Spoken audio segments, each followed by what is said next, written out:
अब तक आपने सुना कि एक बस दुर्घटना के दौरान 27 लोग घायल हैं और वो डॉक्टर साहनी के हॉस्पिटल में रक्षित के वार्ड में ही एडमिट हो चुके हैं। साथ ही साथ तांत्रिक बाबा ने भी सूचना दी थी और अचानक दमयंती यानी रक्षित के जोर जोर से हंसने की आवाज पर सब आश्चर्यचकित हो गए हैं। अब जानते हैं आगे। दमयंती के इस तरह जोर जोर से हंसने के कारण सारा हॉस्पिटल भयभीत हो चुका था। सब जान चुके थे कि ये रक्षित नहीं है, उसके अंदर आई हुई दमयंती है। सिर्फ नए 27 पेशेंट, उन्हें इस बारे में कुछ भी पता नहीं था। ड्राइवर और कंडक्टर दूसरे वार्ड में थे और सारे यात्री तीसरे फ्लोर पर ही थे जहां रक्षित था।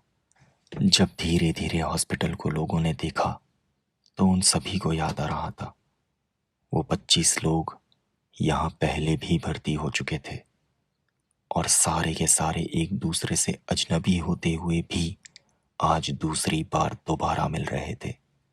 वहीं दूसरी तरफ मिस्टर अय्यर अपनी पूरी तैयारी के साथ और अपनी टीम के साथ पूरे कॉन्फिडेंस में आ चुके थे।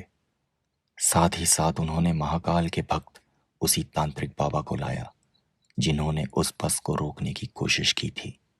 डॉक्टर साहनी ने भी दमयंती के संबंधी दिल से जुड़े हुए उसका किन्नर परिवार उन्हें भी बुला लिया था। आज दमयंती पूरी तरह से सबके घेरे में थी।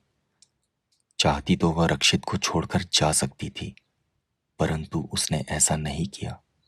कुटिल हंसी के साथ जोर जोर से चिल्लाते हुए दमयंती ने कहा, मेरी मौत के सौदागरों को लेकर आ गए आप डॉक्टर साहनी, पर कोई बात नहीं, मर तो मैं पहले ही चुकी हूं। आप ही के लोगों ने तो जला डाला था मुझे, परंतु मैं इतना जरूर जानती हूं कि आज मेरे अर्धनारीश्वर मेरा साथ नहीं छोड़ेंगे। इतने में बहुत जोरों की हवा चलती है। हॉस्पिटल की सारी खिड़कियां अपने आप खुलने और बंद होने लगती है। काले बादल गरजते हैं, बिजलियां कड़कने लगती हैं और बहुत तेज बरसात शुरू हो जाती है। ठंडी के मौसम में भी इस तरह का प्रकृति का प्रकोप जैसे दमयंती के साथ था। ये सब देखकर वो और भी खुश हो रही थी। तांत्रिक बाबा ने अपनी पोटली में से शमशान की राख, कुछ हड्डियां, कुछ मानव कंकाल की खोपड़ी, सिंदूर, नींबू और एक बड़ी काली गुड़िया जिसमें बहुत सारे कील चुभे हुए थे, ये सब बाहर निकाला जैसे कि वो पूरी तैयारी के साथ आया हुआ था। वहीं दूसरी ओर मिस्टर अय्यर की टीम ने सारे इक्विपमेंट्स ज्यों के त्यों लगा दिए थे। साथ ही साथ नमक से रक्षित के बेड के चारों तरफ एक घेरा भी बना दिया था। आज दमयंती सब कुछ देख रही थी, परंतु वो किसी भी चीज पर नाराज नहीं हो रही थी, बल्कि मन ही मन वो सिर्फ अपने अर्धनारीश्वर से प्रार्थना कर रही थी कि तूने मेरा साथ दिया, आज यहाँ सारी कड़ियां जुड़ गई हैं, बस आगे भी मेरा साथ दे, वरना इस समाज का तुझ पर से विश्वास उठ जाएगा। जैसे कि वो भगवान को भी आज चुनौती दे रही थी। तांत्रिक बाबा ने अपने मंत्रोच्चारण से दमयंती को वश में करने की विधि शुरू की। दूसरी ओर मिस्टर अय्यर अभी अपनी टीम के साथ और होली वाटर छिड़क छिड़क कर दमयंती को पूरी तरह कमजोर कर रहे थे, परंतु रक्षित पूरी तरह से शांत था। सब चकित थे, दमयंती है या सिर्फ रक्षित है, क्योंकि उस वक्त दमयंती का वहां होना बहुत ही ज्यादा जरूरी था। तांत्रिक ने कमला अम्मा को बुलाया और उससे पूछने को कहा कि पूछ, तेरी दमयंती कहाँ है। अम्मा ने दमयंती को आवाज दी, दमयंती। दमयंती रक्षित में ही थी।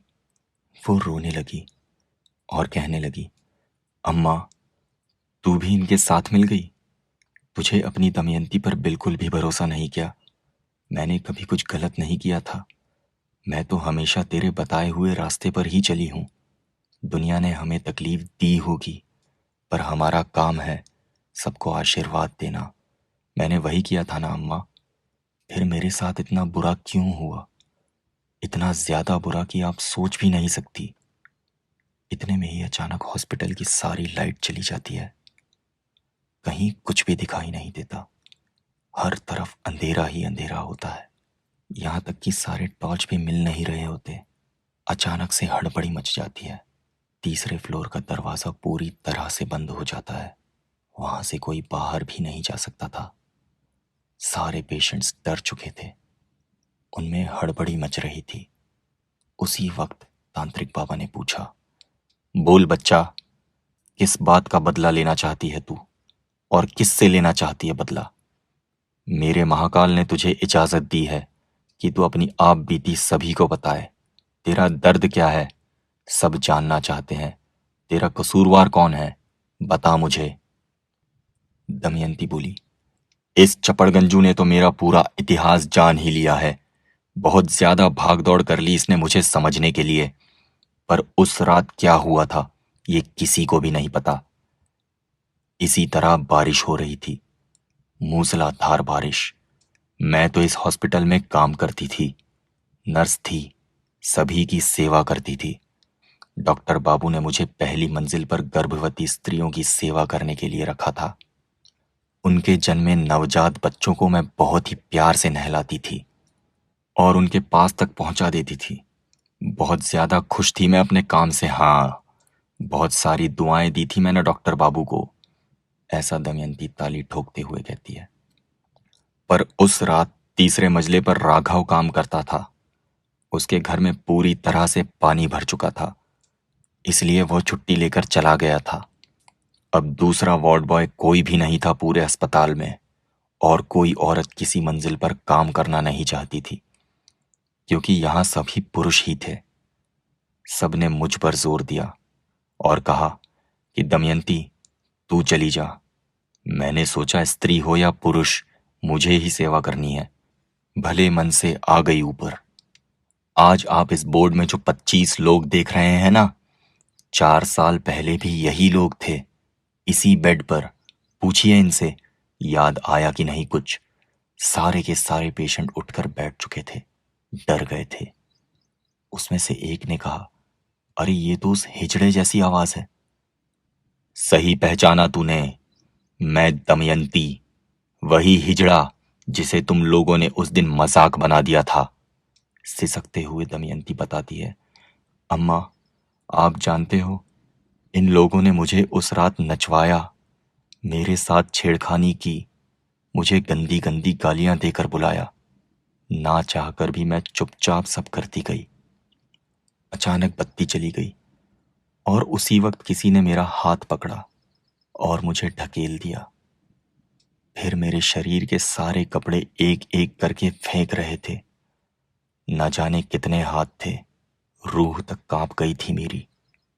आपने तो वचन दिया था कि 5 साल तक नथनी नहीं उतरवाऊंगी, पर इन 25 लोगों ने मेरी पूरी आस्था भंग कर दी।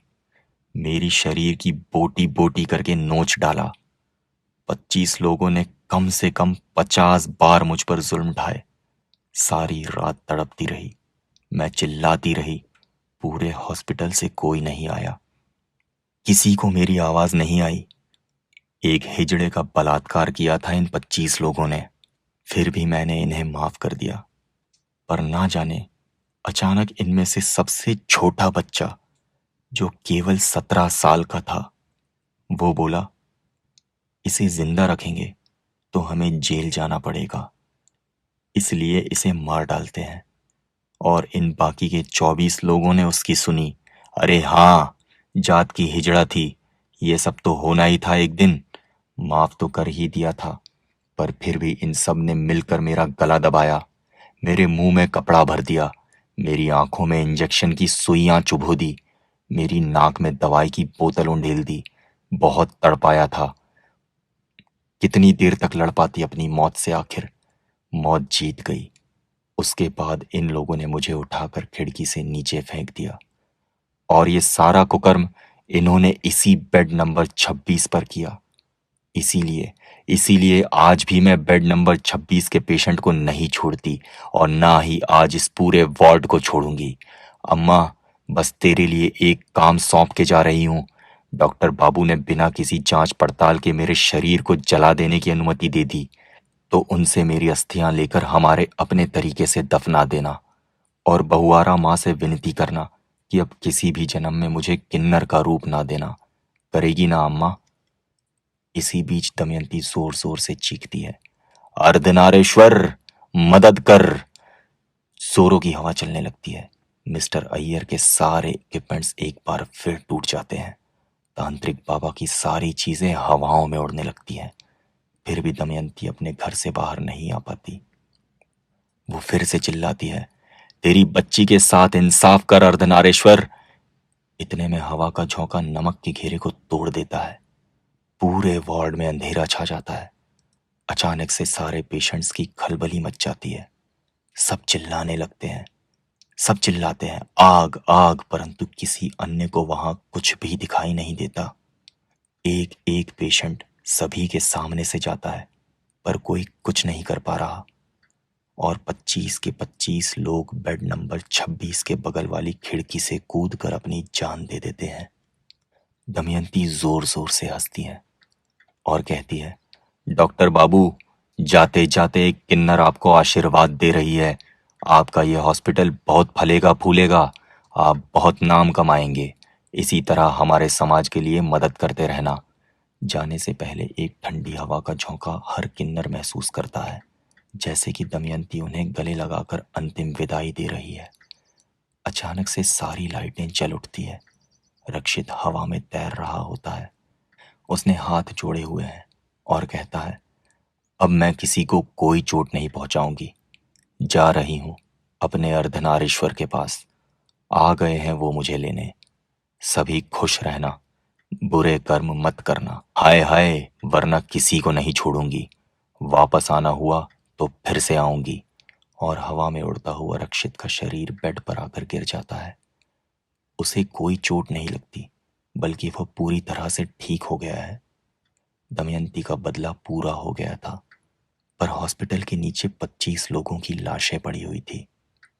मौका वारदात पर तुरंत पुलिस पहुंची, पर यह तो आत्महत्या थी, तो कोई केस नहीं बन पाया।